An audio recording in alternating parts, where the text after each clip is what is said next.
The taste of silence. The espresso had gone cold in front of me, but I couldn't bring myself to care. My gaze was fixed on the view beyond the cafe window, a sleepy Italian piazza bathed in the warm hues of sunset.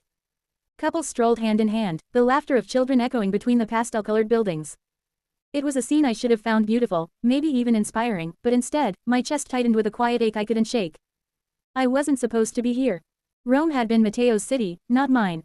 I was just the guest he had brought along to share his world. And now I was sitting in the same cafe where we used to spend hours, his laugh filling the air like music, while the bitterness of his words lingered in my memory. It's not about love, Sophia. It's about control. You knew that. I'd heard him say it 1,000 times, with that maddening smirk that somehow made it worse. And yet, I'd stayed. God help me, I'd stayed, thinking I could change him. Thinking we could be something more. I sipped the cold espresso, grimacing at the sharp, stale taste. How ironic. It was just like us. Once rich and vibrant, now hollow and bitter. The scrape of a chair startled me out of my thoughts. A man had taken the seat across from me without asking, his dark eyes locking onto mine with a familiarity that made my stomach churn. He was handsome, of course. Matteo was always careful about who he sent. Signora Sophia, he said, his voice smooth as velvet. It's been a while. I clenched my jaw, refusing to show the ripple of fear his presence stirred in me. Matteo's reach was long, and I'd been naive to think I could escape it. What do you want? I asked, my voice steady despite the storm building inside me. He smiled, a slow, calculated curve of his lips. You've been quiet for too long.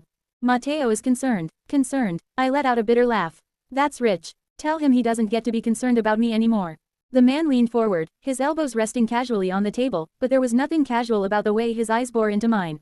You know how this works, Sophia. You don't just walk away. I thought about running. About flipping the table, screaming for help, disappearing into the crowd. But I knew better. Matteo's men were everywhere, and the moment I stepped out of line, they'd find me. No, I had to be smarter than that. I met the man's gaze, matching his calm with my own. Tell Matteo I'm done. I don't care what he thinks he can do to me. His smile faltered, just for a second. A small victory, but it was enough to give me hope. You're brave, he said, standing up and adjusting his jacket. But bravery only gets you so far. Be careful, Sophia. Matteo doesn't like unfinished business.